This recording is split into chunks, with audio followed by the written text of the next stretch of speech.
الحمد لله رب العالمين والصلاة والسلام على نبينا محمد وعلى آله وصحابته أجمعين وبعد.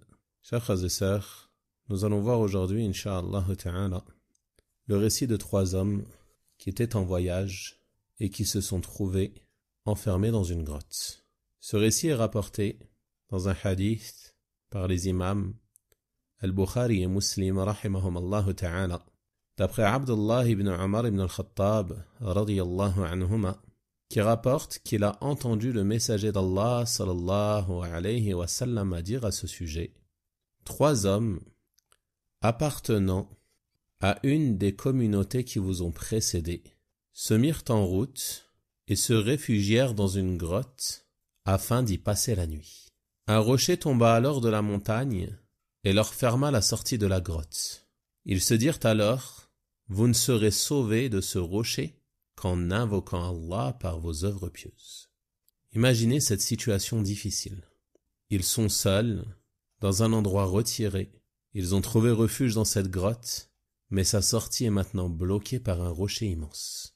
Ils ne peuvent pas pousser ce rocher et il n'y a personne à l'extérieur pour les aider à sortir de cette grotte. Ils sont donc coincés, sans aucune issue pour sortir.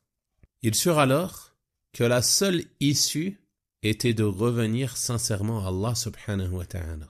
Allah subhanahu wa ta'ala, celui qui est capable de toutes choses et qui répond aux invocations de ses serviteurs, et plus particulièrement de celui qui se trouve en détresse. Ils décidèrent donc d'invoquer Allah subhanahu wa ta'ala par leurs œuvres pieuses, c'est-à-dire d'invoquer Allah en mentionnant une œuvre qu'ils pensent avoir accomplie sincèrement pour lui. Ils lui demandent donc par cette œuvre d'exaucer leur demande. Et ceci est ce qu'on appelle le tawassul. Et c'est une forme de tawassul qui est légiférée. Le fait d'invoquer Allah subhanahu wa ta'ala par l'intermédiaire d'une œuvre que tu penses avoir accomplie sincèrement pour lui. Donc ils commencèrent à invoquer. Et le premier dit: ô Allah, j'avais 2 parents âgés, et je ne faisais jamais boire personne avant eux, ni famille ni servant. Il donnait toujours à boire en priorité à ses parents. Un jour, alors que j'avais emmené mes animaux paître dans un endroit éloigné, je ne suis rentré auprès d'eux qu'une fois qu'ils se soient endormis. J'ai donc trait pour eux leur portion de lait, et je les ai trouvés endormis. J'ai donc répugné de les réveiller ou de servir à boire à un membre de ma famille ou à un servant avant eux. Je suis resté ainsi, le récipient à la main, en attendant leur réveil jusqu'au lever de l'aube, alors que mes enfants criaient de faim à mes pieds. Puis mes parents se réveillèrent enfin et burent leur lait. Ô Allah, si j'ai fait cela sincèrement pour la recherche de ton visage, libère-nous de cette situation et de ce rocher. Et le rocher se déplaça un peu, mais pas assez pour les laisser sortir. Le deuxième dit alors: ô Allah, j'avais une cousine qui était la personne que j'aimais le plus. Et dans une autre narration, je l'aimais de la manière la plus intense qu'un homme puisse aimer une femme. Je la désirais, mais elle se refusait toujours à moi, jusqu'à ce qu'elle se trouve dans la difficulté au cours d'une année de grande disette. Elle vint alors à moi, et je lui donnai 120 dinars, 120 pièces d'or, à condition qu'elle s'offre à moi. Et cette dernière accepta. Une fois maître d'elle, elle me dit: crains Allah et ne romps le sceau que dans le cadre légitime du mariage. Elle lui enjoint la crainte d'Allah subhanahu wa ta'ala, afin qu'il se ressaisisse et délaisse ce péché. Il dit: je l'ai alors laissée ainsi, alors qu'elle était celle que j'aimais le plus, et je lui ai laissé l'or que je lui avais donné. Ô Allah, si j'ai fait cela sincèrement pour la recherche de ton visage, libère-nous de cette situation et de ce rocher. Le rocher se déplaça encore un peu, mais pas assez encore pour les laisser sortir. Le troisième dit alors: ô Allah, j'ai pris à mon service des employés à qui j'ai donné leur salaire, à l'exception de l'un d'eux, qui partit sans prendre son salaire. Je lui fis alors fructifier, jusqu'à ce qu'il devienne une fortune abondante. Après un certain temps, il revint et me dit: ô serviteur d'Allah, donne-moi mon salaire. Je lui dis alors: tout ce que tu vois là comme chameau, comme bovin, comme ovin et comme esclave, tout ceci est ton salaire. Il me dit alors, « Ô serviteur d'Allah, ne te moque pas de moi. » Je répondis, « Je ne me moque pas de toi. » Il prit alors tous ses biens et repartit chez lui sans ne rien laisser. « Ô Allah, si j'ai fait cela sincèrement pour la recherche de ton visage, libère-nous de cette situation et de ce rocher. » Le rocher s'écarta alors encore, et ils purent sortir et continuèrent leur route à pied. On voit donc à travers ce récit le mérite immense de vouer le culte exclusivement à Allah subhanahu wa ta'ala. Et ta sincérité envers Allah subhanahu wa ta'ala est la cause la plus immense pour dissiper les difficultés qui peuvent t'atteindre dans ce bas monde ainsi que dans l'au-delà. En effet, le serviteur sincère, Allah subhanahu wa ta'ala le rétribue en bien pour ses actions ici-bas et dans l'au-delà. Ici-bas, il va invoquer Allah subhanahu wa ta'ala et ses invocations seront exaucées. Et dans l'au-delà, Allah subhanahu wa ta'ala le préservera des difficultés du jour de la résurrection.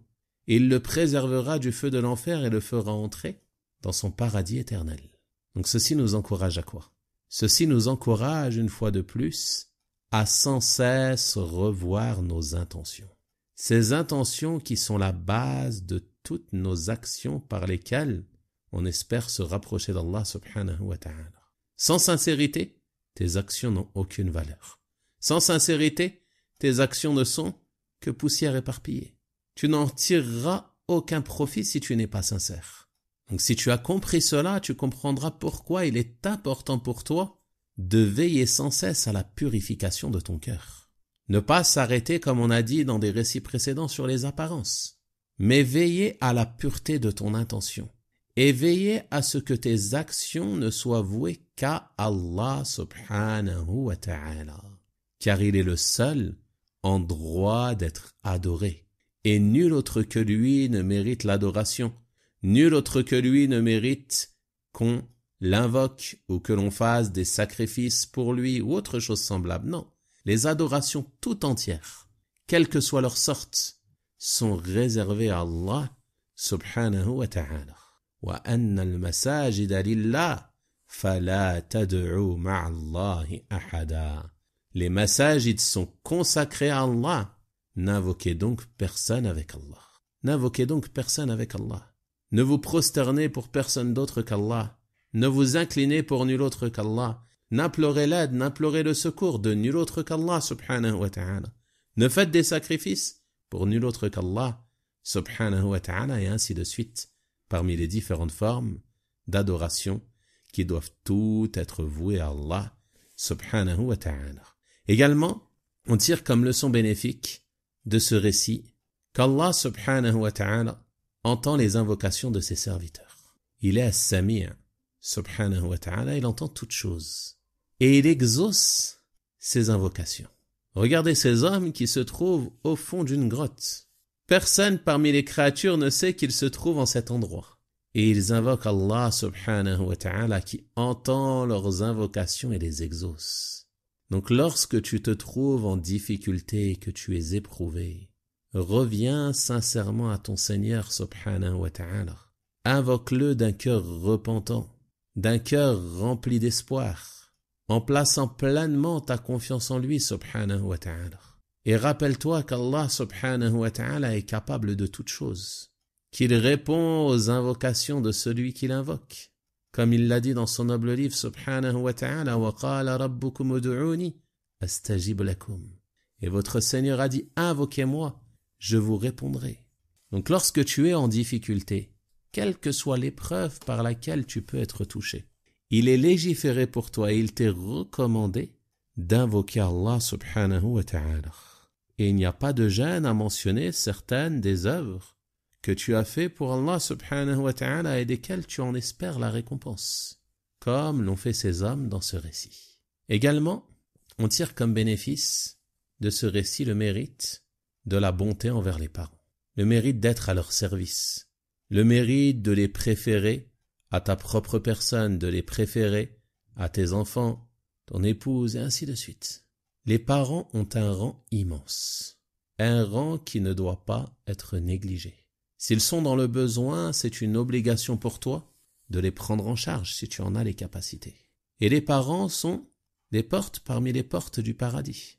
Donc s'ils sont encore en vie et qu'ils sont auprès de toi, profite de ce bienfait immense et de cette porte ouverte devant toi pour te rapprocher d'Allah subhanahu wa ta'ala et atteindre son paradis. Prends garde à ne pas délaisser tes parents pour tes amis.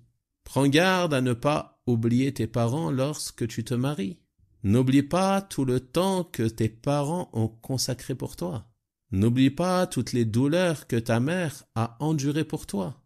N'oublie pas toutes ces nuits où elle a veillé pour s'occuper de toi. N'oublie pas toute la bienveillance dont elle a fait preuve à ton égard.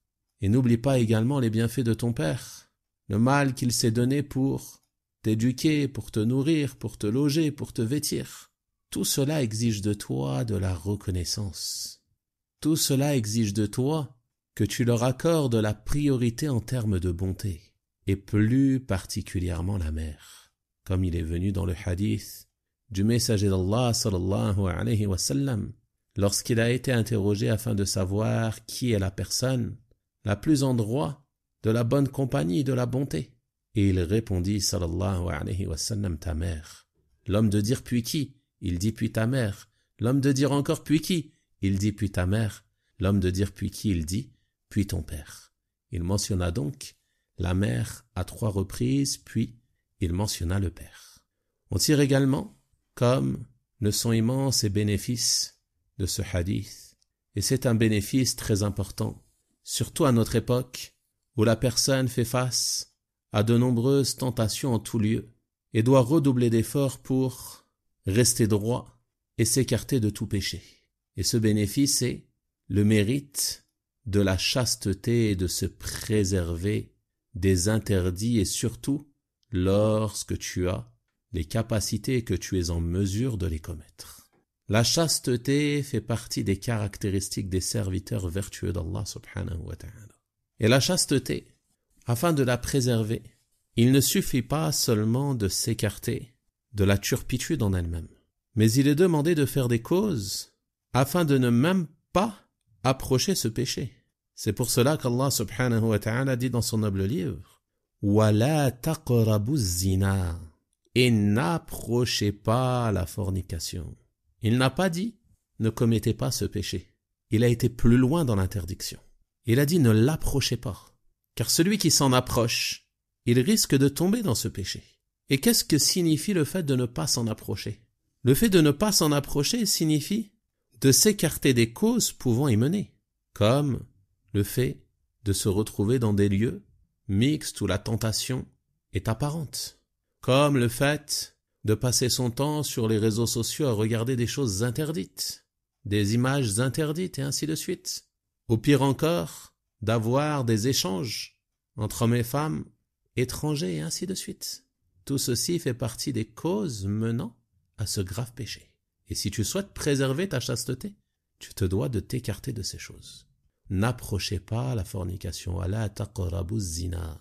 Qul lil mu'minin yaghuddu min absarihim wa yahfadhu furujahum dhalika azka lahum. Inna Allaha khabirun bima yasna'un. Dis aux croyants de baisser leur regard et de préserver leur chasteté. C'est plus pur pour eux. Et Allah sait parfaitement ce qu'ils font.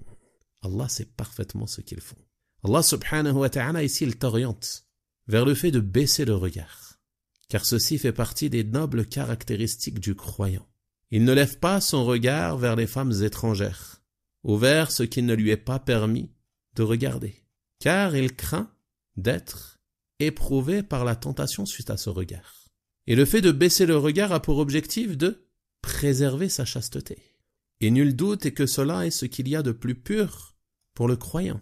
Puis Allah subhanahu wa ta'ala te menace à la fin de ce verset et te dit qu'il sait parfaitement ce que tu fais. Il sait parfaitement ce que tu fais, si tu baisses ton regard ou non. Allah subhanahu wa ta'ala le sait.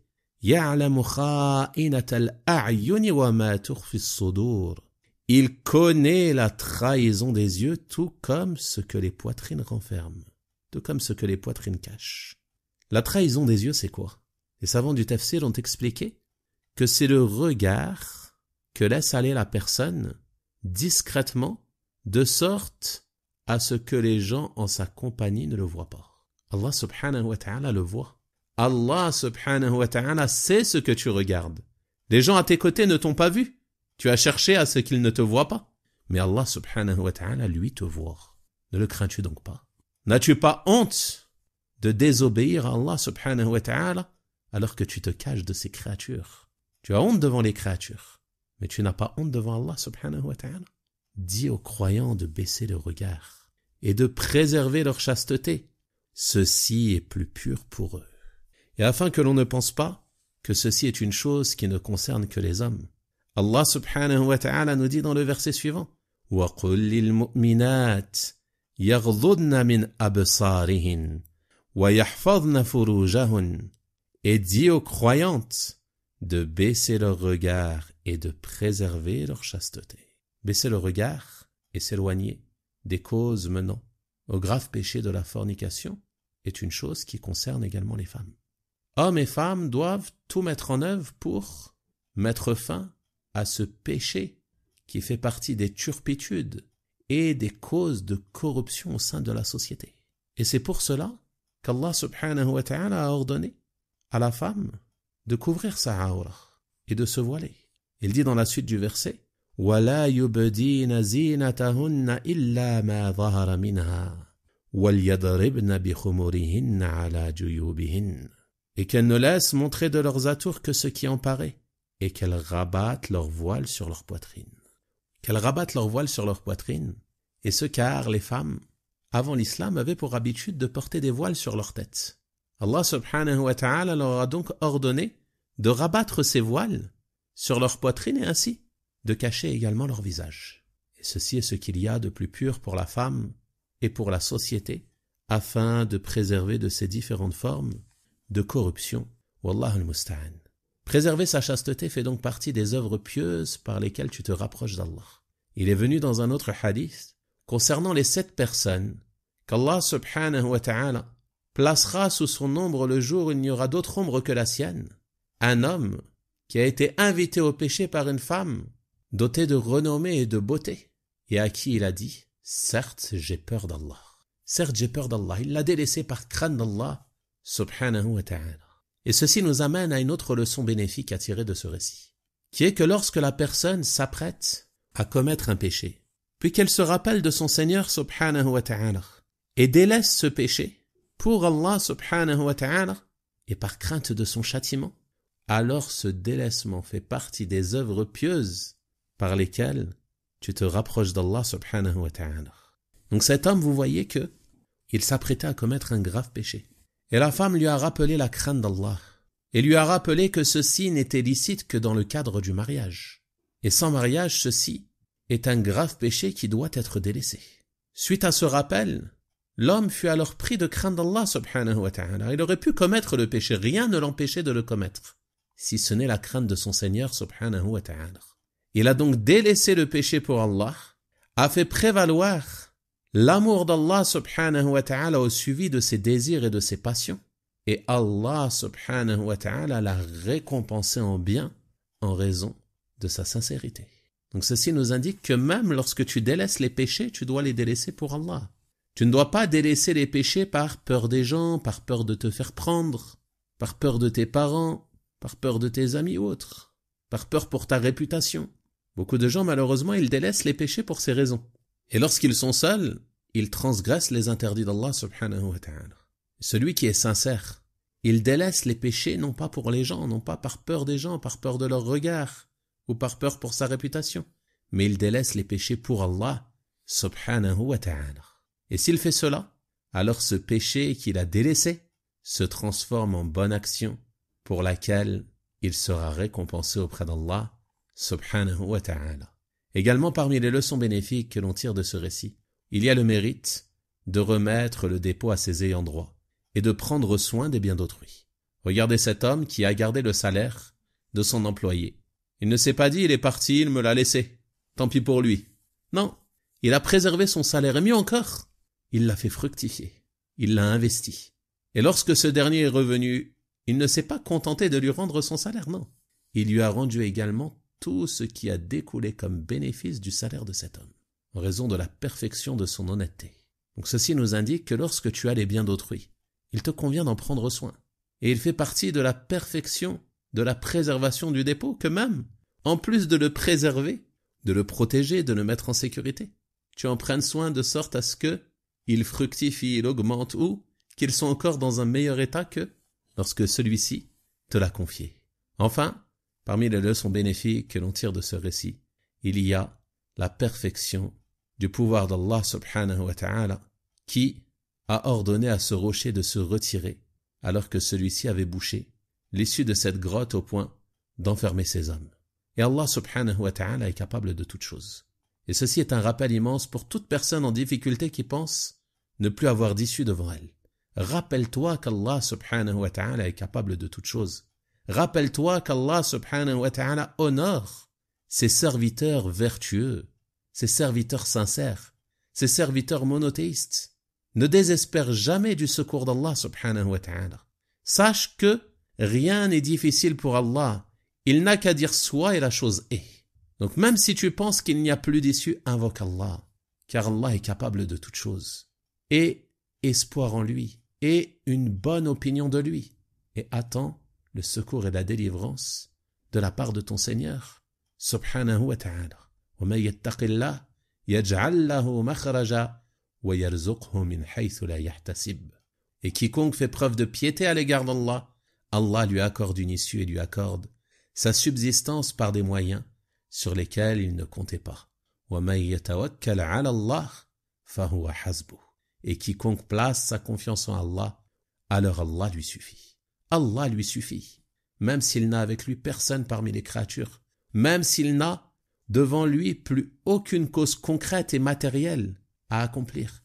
Il lève les mains vers son Seigneur et il l'invoque, et il garde une bonne opinion de son Seigneur. Il se rappelle que son Seigneur subhanahu wa ta'ala est capable de toutes choses et qu'il peut le sortir d'affaire et lui accorder une issue. Je demande donc à Allah subhanahu wa ta'ala de me placer ainsi que vous parmi ses serviteurs sincères et de nous aider à faire preuve de piété à son égard, subhanahu wa ta'ala. Wa sallallahu wa sallama wa baraka ala nabiyyina Muhammad wa ala alihi wa sahabatihi ajma'in walhamdulillahi rabbil alamin wa barakallahu fikum.